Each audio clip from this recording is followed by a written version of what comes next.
7 ভাগে কুরবানি করা যাবে কিনা, কুরবানির সাথে আকিকা দেয়া যাবে কিনা, কুরবানি না দিয়ে কুরবানির টাকা দান করে দিলে ওই সওয়াব পাওয়া যাবে কিনা, কুরবানির পশু অনলাইনে ক্রয় করা যাবে কিনা, কুরবানি কি পুরো পরিবারের পক্ষ থেকে একজন দিতে হবে নাকি সামর্থ্যবান প্রত্যেকের দিতে হবে, 7 ভাগে কুরবানি করা যাবে কিনা, এই ধরনের প্রশ্ন কিন্তু আমরা আগে শুনতাম না।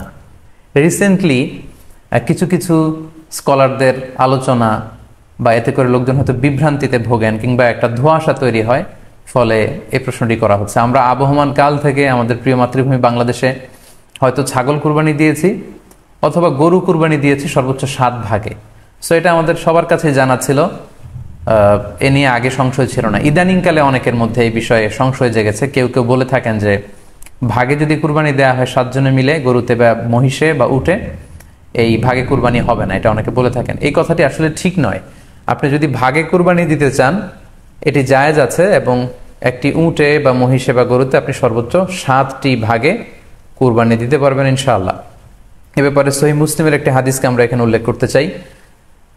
সাইয়েদনা জাবের রাদিয়াল্লাহু তাআলা আনহু থেকে বর্ণিত, তিনি বলেন, ক্বালা হাজাজনা মা রাসূলিল্লাহি সাল্লাল্লাহু আলাইহি ওয়াসাল্লাম, আমরা আল্লাহ রাসূল সাল্লাল্লাহু আলাইহি ওয়াসাল্লামের সাথে হজ করেছি। ফানাহারনাল বাঈরা আন সাবআ, সেখানে আমরা উট কুরবানি দিয়েছি 7 জনের পক্ষ থেকে। ওয়াল বাকারাতা আন সাবআ, আর আমরা সেখানে গরু কুরবানি দিয়েছি 7 জনের পক্ষ থেকে। খুব সুস্পষ্ট, একটি উটে ওনারা 7 জন অংশগ্রহণ করতেন, একটি গরুতে 7 জন অংশগ্রহণ করতেন। তো এই হাদিসের আলোকে অনেকে বলে থাকেন যে এটি হজের সময়, সফরের সময়, কিন্তু মুকিম অবস্থায় 7 ভাগে দেয়া যায় না। আসলে এই কথাটিও ঠিক নয়, কারণ সুনানে আবু দাউদের আরেকটি হাদিসে এসেছে যেখানে আল্লাহ রাসূল সাল্লাল্লাহু আলাইহি ওয়াসাল্লাম সুস্পষ্ট বলেছেন, সেখানে হজ বা কোনো সফরের উল্লেখ নেই। সেটা হচ্ছে জেনারেল স্টেটমেন্ট, অর্থাৎ আল বাকারাতু আন সাবআ, গরুতে সর্বোচ্চ 7 অংশ দিয়ে কুরবানি দেয়া যায়। ওয়াল জাযুরু আন সাবআ, আর উটের ক্ষেত্রেও সর্বোচ্চ 7 অংশ দিয়ে কুরবানি দেয়া যায়। তো এই হাদিস, দ্বিতীয় যে হাদিসটি উল্লেখ করলাম, এটা হচ্ছে জেনারেল স্টেটমেন্ট। সেখানে সফর মুকিম কোনো কথা বলা হয়নি। ইন জেনারেলি বলা হয়েছে যে উটে 7 ভাগ দেয়া যায়, গরুতে 7 ভাগ দেয়া যায়। সো আমরা যারা ভাগে কুরবানি দিচ্ছি 7 জন মিলে একটি গরু, আপনারা নিঃসন্দেহে সানন্দ চিত্তে নিশ্চিন্তে কুরবানি দিতে পারেন। সহিহ হাদিসের আলোকে এটি সাব্যস্ত, এতে কোনো সমস্যা নেই ইনশাল্লাহ। তবে ভাগে কুরবানিতে কিংবা যৌথ কুরবানিতে কয়েকটি বিষয় আমাদেরকে খেয়াল রাখতে হবে। নাম্বার 1 হচ্ছে নিয়ত। আপনাদের ইন্টেনশনটা ক্লিয়ার হতে হবে। প্রত্যেকেরই যাতে একই ইন্টেনশন থাকে, সবারই যাতে ইন্টেনশন থাকে যে শুধুমাত্র আল্লাহ তাআলার সন্তুষ্টির জন্য আমরা এই কুরবানি দিচ্ছি। এখানে কয়েকজনের যদি ইন্টেনশন থাকে যে আল্লাহর সন্তুষ্টি, অন্যজনের যদি নিয়তে ঝামেলা থাকে, তাহলে কিন্তু কুরবানিটা প্রশ্নবিদ্ধ হয়ে যাচ্ছে। কারণ ইন্নামাল আমালু বিন্নিয়াত, ইয়ানি ইন্নামা সাওয়াবুল আমালি বিন্নিয়াত, সমস্ত কাজের প্রতিদান দেয়া হবে আপনার ইন্টেনশন বা নিয়তের উপর ভিত্তি করে। সো এজন্য যারা খুব বেশি মুখলেস, খুব বেশি মুত্তাকি, তারা অনেক সময় যৌথ কুরবানি দিতে চান না। তাদের সামর্থ্য না থাকলে ছোট একটা ছাগল দিয়ে তারা একাকি কুরবানি দিতে চান। এটা safe, he want to be in the safer side. কারণ যৌথ কুরবানি দিতে দিতে যে কার মনে কি চিন্তা, কার মনে কি নিয়ত, আমরা কিন্তু কিছু জানি না। সো যদি যৌথ কুরবানি দেন, কুরবানির আগে সবাইকে এটা কনসার্ন করে দেওয়া, রিমাইন্ডার দেওয়া যে ভাই আমাদের এই কুরবানিটা হবে শুধুমাত্র কেবলমাত্র আল্লাহ তাআলার সন্তুষ্টির জন্য, অন্য কোনো নিয়ত যেন না থাকে, তাহলে কিন্তু আমাদের কুরবানি বরবাদ হয়ে যাবে। এটা হচ্ছে প্রথম কনসার্ন। 2 নম্বর কনসার্ন হচ্ছে হালাল উপার্জন দিয়ে কুরবানি হতে হবে। যৌথ কুরবানিতে কেউ কেউ যদি এমন থাকে যাদের উপার্জন হালাল না, সেই কুরবানি কিন্তু আল্লাহ তাআলার দরবারে কবুল হবে না। সো এটা খুব গুরুত্বপূর্ণ একটা বিষয়। আরেকটা হচ্ছে লৌকিকতা। লৌকিকতা যদি থাকে তাহলেও কুরবানি কবুল হবে না। যৌথ কুরবানিতে কারো যদি এটা থাকে যে আমার গরুটা সবচেয়ে বড়, আমাদের গরুটা এলাকার সবচেয়ে বড় গরু, এবং সবাইকে বলে বেড়াচ্ছে যে এইবারের গরুটা সবচেয়ে বড় হয়েছে, আমার চেয়ে বড় গরু কেউ দিতে পারে না এই এলাকায়। তো এই জাতীয় যদি লৌকিকতা প্রবণতা কারোর মধ্যে থাকে, তাহলেও কিন্তু তার কুরবানি কবুল হবে না। সো যৌথ কুরবানি যদি আপনারা দিতে চান, এই বিষয়গুলো আমাদেরকে খেয়াল রাখতে হবে। কুরবানির সাথে আকিকা দেয়া যাবে কিনা, সেখানে আমরা বলছিলাম যে আসলে 2টি ভিন্ন ইবাদত। কুরবানি হচ্ছে জিলহজের 10 তারিখে আমরা কুরবানি করে থাকি, আর আকিকা হচ্ছে বাচ্চা যেদিন জন্মগ্রহণ করবে, সন্তান ভূমিষ্ঠ হওয়ার 7 দিন পরে।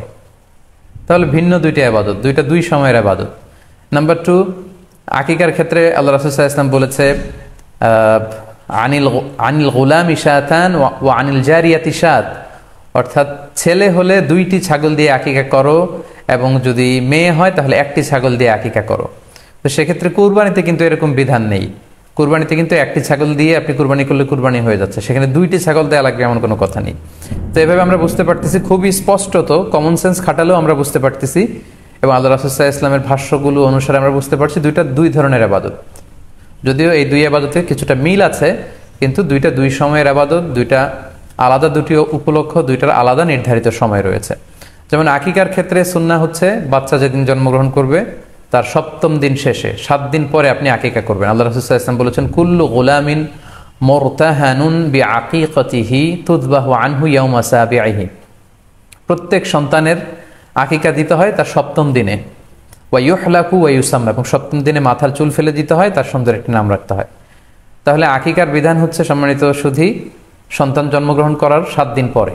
আমরা বুঝতে পারলাম আল্লাহ রাসূল সাল্লাল্লাহু আলাইহি ওয়াসাল্লামের ভাষ্য অনুযায়ী, কথা অনুযায়ী, কওল অনুযায়ী। এবার যদি আমরা আল্লাহ রাসূল সাল্লাল্লাহু আলাইহি ওয়াসাল্লামের আমল দেখি, ওনার ব্যক্তিগত আমল কি ছিল, সেক্ষেত্রে আমরা সহিহ ইবনে হিব্বানের একটি হাদিস উল্লেখ করব, যেটিকে ইবনে হাজার আল আসকালানি উনি ওনার ফাথুল বারিতে সহি হিসেবে উল্লেখ করেছেন। আয়েশা রাদিয়াল্লাহু তাআলা আনহার বর্ণনা, তিনি বলেন যে আক্কা রাসূলুল্লাহ সাল্লাল্লাহু আলাইহি ওয়াসাল্লাম আনিল হাসানি ওয়াল হুসাইনি ইয়াউমা সাবিঈ ওয়া সাম্মাহুমা। আল্লাহ রাসূল সাল্লাল্লাহু আলাইহি ওয়াসাল্লাম নিজে ওনার দৌহিত্র অর্থাৎ ওনার নাতি হাসান এবং হুসাইনের আকিকা নিজে করেছেন 7ম দিনে, এবং 7ম দিনে তাদের নাম রেখেছেন। একজনের নাম রেখেছেন হাসান, আরেকজনের নাম হুসাইন। অর্থাৎ হাসান রাদিয়াল্লাহু আগে জন্মগ্রহণ করেছিলেন, ওনার চেয়ে ছোট ছিল হোসেন, উনি পরে জন্মগ্রহণ করেছেন।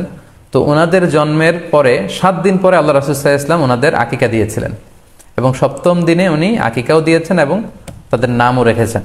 তাহলে আল্লাহ রাসূল সাল্লাল্লাহু আলাইহি ওয়াসাল্লামের কওলি হাদিস, ওনার ভাষ্য মতে আমরা জানলাম উনি বলেছেন 7ম দিনে আকিকা দিতে হয়, এবং ওনার ব্যক্তিগত আমল থেকে আমরা জানতে পারলাম যে উনি ওনার 2 নাতির আকিকা দিয়েছেন 7ম দিনে এবং নাম রেখেছেন।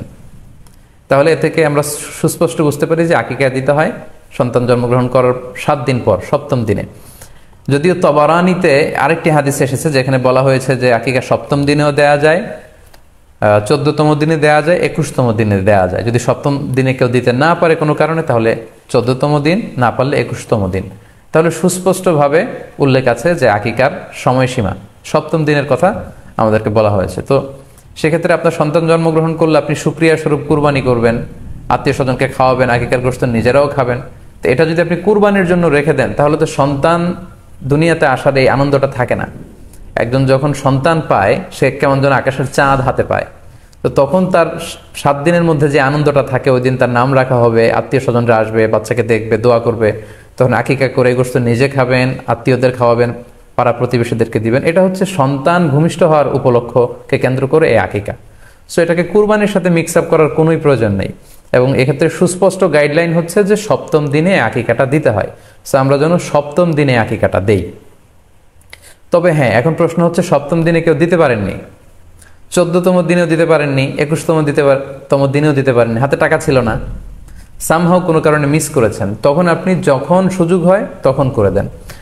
ওই প্রেক্ষাপটে আপনি যদি কুরবানির সময়ও আকিকা দিয়ে দিতে চান, এটা আদায় হয়ে যাবে ইনশাল্লাহ, আশা করা যায় আদায় হয়ে যাবে, এবং এটা জায়েজ আছে। তবে এটা সুন্নাহ নয়। সুন্নাহ হচ্ছে 7ম দিনে আকিকা দেওয়া। পাশাপাশি গরু দিয়ে, মহিষ দিয়ে, উট দিয়ে আকিকা দেওয়াও কিন্তু সুন্নাহ নয়। আকিকা দেওয়া সুন্নাহ হচ্ছে ছাগল দিয়ে। হ্যাঁ, গরুর 7 ভাগে একটি ভাগ কুরবানির সাথে যদি আপনি আকিকা দিতে চান, আকিকা আদায় হয়ে যাবে, এটা জায়েজ আছে, কিন্তু এটা সুন্নাহ নয়। সুন্নাহসম্মত হচ্ছে আকিকা 7ম দিনে দেয়া এবং ছাগল দিয়ে দেয়া। ছেলের ক্ষেত্রে 2টি ছাগল, মেয়ের ক্ষেত্রে 1টি ছাগল। আশা করি কুরবানির সাথে আকিকার প্রসঙ্গটি আপনাদের কাছে ক্লিয়ার হয়েছে। কুরবানি না দিয়ে কুরবানির টাকা দান করে দিলে ওই সওয়াব পাওয়া যাবে কিনা, এই প্রশ্নগুলো কিন্তু আমরা আগে শুনতাম না। রিসেন্ট সময়ে, গত কয়েক বছর আগে আমরা খেয়াল করেছি যে তারকা জগতের কিছু লোক বা নাটক সিনেমা জগতের কিছু লোক এরকম ঘোষণা দিয়েছে যে আমরা টাকা বন্যার্থ লোকদেরকে দিয়ে দিলাম, আমরা কুরবানি দেব না। তো ওনাদেরকে আল্লাহ এত টাকা দিয়েছেন, ওনারা বন্যার্থ লোকদেরকেও সহায়তা করতে পারেন, আবার কুরবানিও করতে পারেন। সো একটা দিয়ে আরেকটা হবে না। আপনি যদি টাকা দান করে দেন, এটা সাদাকার সওয়াব হবে, কিন্তু কুরবানির সওয়াব কিন্তু আপনি পাবেন না। আল্লাহ রাসূল সাল্লাল্লাহু আলাইহি ওয়াসাল্লাম বলেছেন, কুরবানি করলে যেই প্রাণীটার কুরবানি করা হলো, ওই প্রাণী তার শিং নিয়ে, তার গায়ের পশম নিয়ে, পায়ের খুরগুলো নিয়ে কিয়ামতের ময়দানে দাঁড়াবে। সো এই সওয়াব থেকে কিন্তু আপনি বঞ্চিত হয়ে গেলেন। তাই এ ব্যাপারে সুস্পষ্ট কথা হচ্ছে, আপনি যদি কুরবানির টাকা দান করে দেন, দানের সওয়াব হবে, কিন্তু কুরবানির সওয়াব হবে না, এবং কুরবানির এই ওয়াজিব বিধানটিও কিন্তু আদায় হবে না। আপনার উদ্দেশ্য ভালো, কিন্তু আপনার পদ্ধতিতে সমস্যা। আপনার উদ্দেশ্য হচ্ছে যে বন্যা দুর্গত মানুষ, সাতক্ষীরাতে বা আশেপাশের জেলাগুলোতে বন্যায় মানুষ না খেয়ে মারা যাচ্ছে, আমি টাকাগুলো দান করে দেই, তাহলে বেশি তারা উপকৃত হবে। আমি বলবো যে আপনার যদি সামর্থ্য থাকে সেক্ষেত্রে আপনি বন্যার্থ লোকদেরকে দানও করেন, পাশাপাশি কুরবানিও করেন, দুই জিনিস। অথবা আপনি যদি শুধু কুরবানি করতে চান সেটাও আপনি করতে পারেন। আপনি কুরবানি করবেন, এতে করে কিন্তু আপনি যে দান করতে চান আপনার এই পারপাসটাও কিন্তু সার্ভ হবে। কিন্তু কুরবানির টাকা দান করে দিলে কখনো কুরবানি আদায় হবে না। আপনি যদি কুরবানি করেন এক্ষেত্রেও কিন্তু দরিদ্র জনগোষ্ঠীর বিশাল স্বার্থ এখানে আছে, কারণ বছরের একটা দীর্ঘ সময় ধরে এই সুবিধাবঞ্চিত মানুষগুলো কিন্তু আমিষের অভাবে তারা ভোগে, পুষ্টিহীনতায় ভোগে। তারা এমনও অনেক ফ্যামিলি আছে বছরে শুধু এই কুরবানির সময় এই মৌসুমটাতে তারা কিছু গোশত খেতে পারে। সো তাদের মধ্যে আপনি কুরবানি করে এই গোশত বিতরণ করতে পারেন। সো এই কোভিড-19 পিরিয়ডে আমাদের উচিত বেশি বেশি কুরবানি করা, কুরবানি করে এই অভুক্ত মানুষদের ঘরে ঘরে কুরবানির গোশত পৌঁছে দেয়া। তাহলে আপনি কুরবানির মাধ্যমে কিন্তু এই গোশত বিতরণ করে তাদের সহায়তা করতে পারলেন। পাশাপাশি যারা খামারি আছে, আপনি কুরবানি করলে এই তাই খামারিদের এই ব্যবসা প্রসেসেও কিন্তু আপনি অংশগ্রহণ করলেন। আপনি তাদের ব্যবসাতে, আল্লাহ তাআলা সুদকে হারাম করেছেন, ব্যবসাকে হালাল করেছেন, তাহলে ব্যবসার মতো একটা চমৎকার কাজেও আপনি সহায়তা করলেন কুরবানির মধ্য দিয়ে। আরও একটা গুরুত্বপূর্ণ বিষয় হচ্ছে, আমাদের গ্রাম বাংলায় কিন্তু আমাদের অনেক গরিব লোকজন আছে বা মা বোনেরা আছে যারা সারা বছর ব্যাপী ছাগল পালে এই আশায় যে কুরবানির সময় ছাগলটাকে বিক্রি করবে, অথবা গরু পালে। গ্রামগঞ্জে অনেক পরিবার আছে যে বছর শেষে কুরবানির সময় আসলে তারা এটা ভালো দামে বিক্রি করবে এবং সেই টাকা দিয়ে সারা বছর চলবে। সো আপনি যদি কুরবানি করেন তাহলে ওই প্রান্তিক জনগোষ্ঠীকেও কিন্তু সহায়তা করা হলো। পাশাপাশি কুরবানির এই সময়গুলোতে হাজার হাজার কসাইদের একটা জীবিকার ব্যবস্থা হয়। তারা গরু জবাই করে, চামড়া খোলে, গোশত কাটে। তো এই কুরবানির দিনগুলোতে কিন্তু হাজার হাজার কসাইদের হালাল জীবিকার একটা ব্যবস্থা হয়। কসাইরা কিন্তু কোটিপতি হয় না। সো আপনি এই কুরবানির প্রসেসটাকে যদি আরো বেশি প্রমোট করেন তাহলে এই কসাইদেরও কিন্তু একটা রিজিকের ব্যবস্থা হচ্ছে। আরো ইন্টারেস্টিংলি, কুরবানির যে চামড়া, পশুর যে চামড়া, এই চামড়াগুলো কিন্তু ইয়াতিমের হক, গরিবদের হক। সো আপনি কুরবানির চামড়া বিক্রি যদি করে দেন, চামড়া চাইলে আপনি ব্যবহার করতে পারেন, অথবা বিক্রি করলে এটা কিন্তু ইয়াতিমখানাতে, মাদ্রাসাগুলোতে, হ্যাঁ, অভাবী মানুষদেরকে এই দামটা কিন্তু দিয়ে দিতে হয়। ফলে কুরবানির এই চামড়া থেকে কিন্তু মাদ্রাসাগুলো বা ইয়াতিম ছাত্রছাত্রীরা উপকৃত হচ্ছে। তাহলে এখানে অনেক বিষয় জড়িত। যদিও বর্তমান সময়ে চামড়া শিল্প ধ্বংস করার একটা বিশাল পায়তারা চলছে, চামড়ার দাম পড়ে যাচ্ছে। তো আমরা যদি কুরবানি না দেই আমাদের চামড়া শিল্প হুমকির মুখে পড়বে। এবং এই যে হাজার হাজার মাদ্রাসা এবং এতিমখানা আছে যাদের একটা বড় ইনকামের বা আয়ের উৎস হচ্ছে কুরবানির সময় এই চামড়ার টাকা। সো মানে with all this discussion it seems that through sacrifice you can contribute মোর।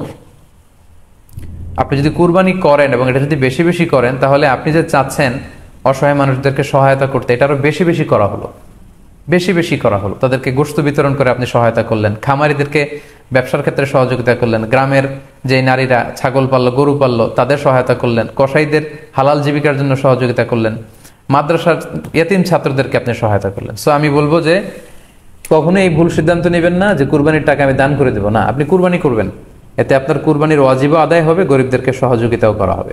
কুরবানির পশু অনলাইনে ক্রয় করা যাবে কিনা, খুবই রেলেভেন্ট একটি কোশ্চেন, যেহেতু এখন অনেকেই হাটে যেতে চাচ্ছেন না। এক্ষেত্রে উত্তর হচ্ছে জি, অন্যান্য জিনিস আপনি যেমনি অনলাইনে ক্রয় করেন সেগুলো যেমনি জায়েজ, অনুরূপভাবে অনলাইনে কুরবানির পশুও ক্রয় করা জায়েজ। বিভিন্ন ডেইরি ফার্ম আছে, অ্যাগ্রো ফার্ম আছে এবং বিভিন্ন গরু ছাগলের খামার আছে। তারা কিন্তু আমি দেখলাম যে বিক্রয়.com না রকমারি.com আমি দেখলাম যে তারা গরুর অ্যাড দিচ্ছে, গরুর ভিডিও সেখানে আপলোড করে দিচ্ছে, সেখানে তাদের ক্লায়েন্টরা সেটা দেখে তারা গরু ক্রয় করছে। যে এটা জায়েজ আছে ইনশাল্লাহ। আপনারা যদি স্বাস্থ্য ঝুঁকির কারণে গরুর হাটকে অ্যাভয়েড করতে চান, ওখানে যেতে না চান, আপনারা চাইলে অনলাইনে পশু ক্রয় করতে পারবেন। তবে সেক্ষেত্রে দুটি জিনিস আপনাকে নিশ্চিত হতে হবে, দুইটা জিনিস আপনাকে অনলাইনে পশু ক্রয় করার ক্ষেত্রে নিশ্চিত হতে হবে। প্রথম বিষয় হচ্ছে পশুটা দৈহিকভাবে ত্রুটিমুক্ত কিনা, এটা নিশ্চিত হতে হবে। অর্থাৎ পশুর বিস্তারিত অঙ্গ প্রত্যঙ্গের বর্ণনা আপনার জানা থাকা চাই। পশুটা সুস্থ আছে কিনা, বাহ্যিকভাবে সমস্ত ত্রুটিমুক্ত কিনা এটা জানতে হবে।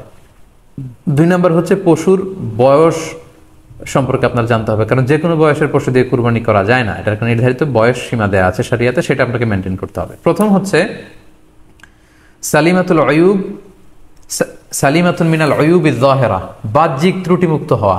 যে কোনো পশু দিয়ে কিন্তু, অসুস্থ পশু দিয়ে কুরবানি করলে কিন্তু কুরবানি হবে না।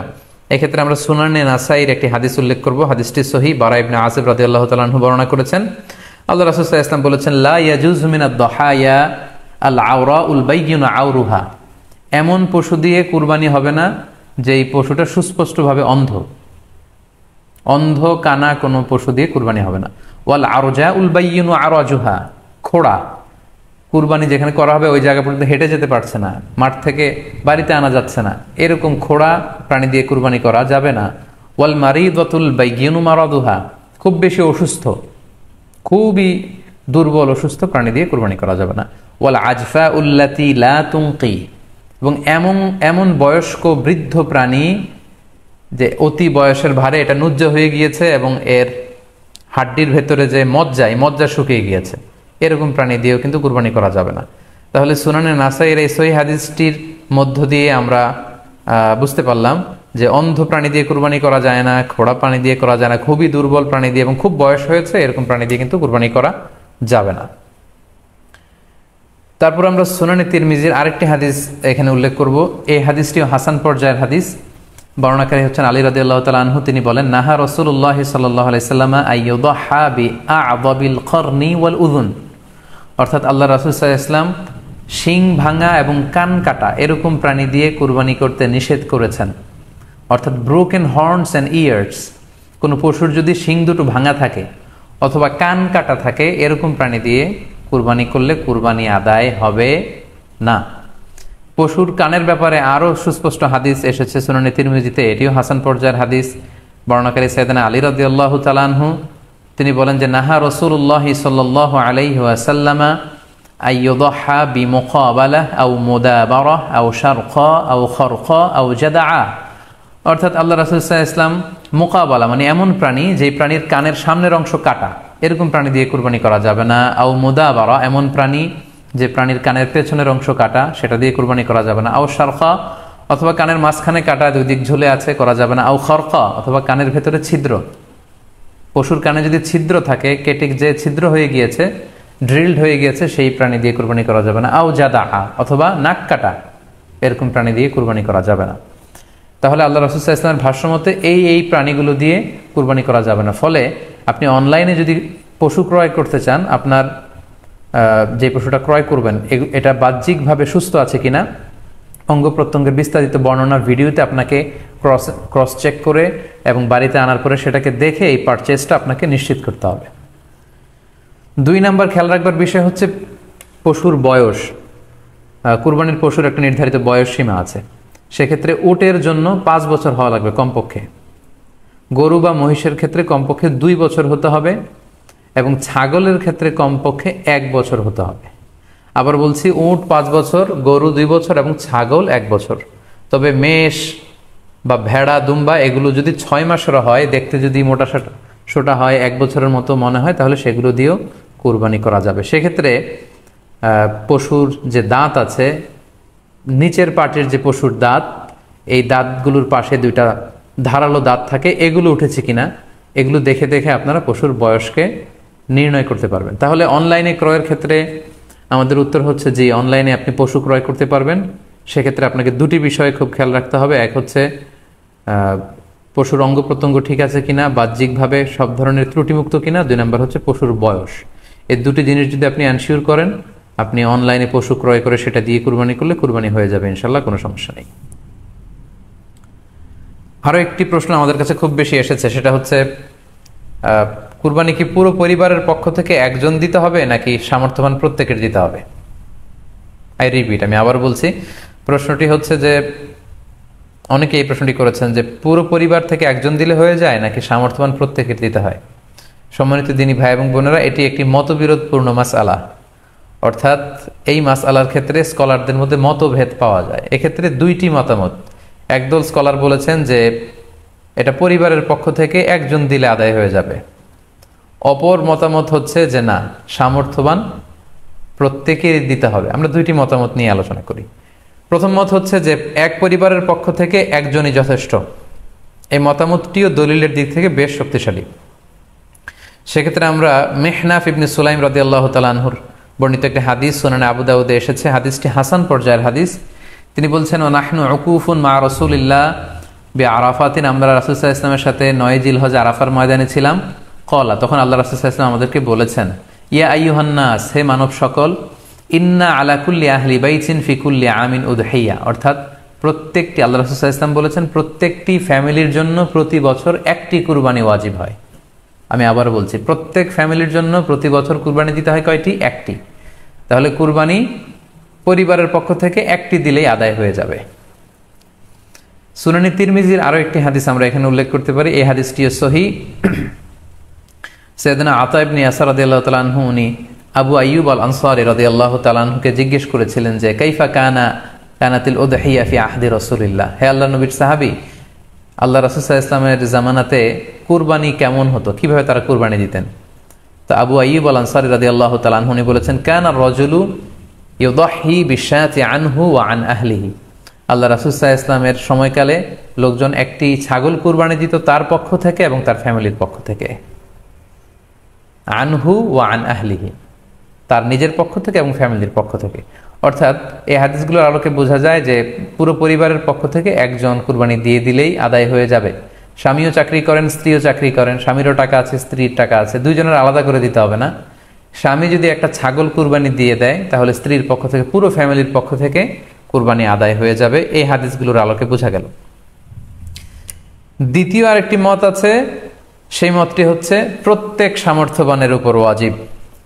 এটি ইমাম আবু হানিফার মত এবং আমাদের বাংলাদেশে এটিরই প্রচলন হয়ে এসেছে। আমরা এই মতামতটিকেই বেশি আমরা শুনে থাকি সব জায়গায়, যে যারাই সামর্থ্যবান প্রত্যেকের আলাদাভাবে দিতে হয়। স্বামী সামর্থ্যবান হলে স্বামীর দিতে হবে, স্ত্রী সামর্থ্যবান হলে স্ত্রীকে দিতে হবে, ছেলেরা হলে ছেলের দিতে হবে। এটা প্রত্যেকের আলাদাভাবে ইন্ডিভিজুয়ালি দিতে হয়। এবং সেক্ষেত্রে ওনারা দলিল দিচ্ছেন সুনান ইবনে মাজার একটি হাদিস, হাদিসটি সহিহ, যেখানে আল্লাহ রাসূল সাল্লাল্লাহু আলাইহি ওয়াসাল্লাম বলেছেন, মান কানা লাহু সাআহ, যার সামর্থ্য আছে কিন্তু ওয়ালাম ইউদাহি, সামর্থ্য থাকার পরেও সে কুরবানি দেয় না, ফালা ইয়াকরাবান্না মুসাল্লানা, সেজন্য ঈদুল আজহার দিন আমার ঈদগাহে না আসে নামাজ পড়তে। আল্লাহ রাসূল সাল্লাল্লাহু আলাইহি ওয়াসাল্লাম হুঁশিয়ারি বাণী ঘোষণা করেছেন, ধমক দিয়েছেন যে সামর্থ্য থাকার পরেও যে কুরবানি দেয় না সেজন্য আমার ঈদগাহে না আসে। এই হাদিসের আলোকে ওনারা বলেছেন মান কানা লাহু সাআহ, যার সামর্থ্য আছে। ওনারা বলছেন যে এটা ইন জেনারেল, ব্যাপক, যারই সামর্থ্য আছে তাকিয়ে দিতে হবে। সো এখানে বাস্তবতা হচ্ছে দুই পক্ষেরই খুব ভ্যালিড দলিল আছে। আর কোনো মাসালার ক্ষেত্রে যখন মতবিরোধ থাকে, দুই পক্ষেরই দলিল থাকে, সেক্ষেত্রে বাড়াবাড়ি করাটা অনুচিত। বরং এটা হচ্ছে ইসলামের সৌন্দর্য, এখানে প্রশস্ততা রয়েছে। সো যারা মনে করে যে ফ্যামিলির পক্ষ থেকে একজন কুরবানি দিলেই আদায় হয়ে যাবে, তাদেরও দলিল আছে, তাদেরকে সেটা করতে দেওয়া উচিত। তবে আমরা এটাকেই সাজেস্ট করি যে প্রত্যেক সামর্থ্যবানের উপর কুরবানি দেওয়া উচিত। এতে করে যিনি কুরবানি দিবেন উনি সওয়াব পেয়ে উপকৃত হলেন, আবার উনি কুরবানি দেওয়ার কারণে গোশত বিতরণ করলেন, ফলে গরিবরা উপকৃত হলো। সো সামর্থ্যবান প্রত্যেকেরই উচিত বেশি বেশি কুরবানি দেয়া। আশা করি এই মাসালাটাও আপনারা বুঝতে পেরেছেন।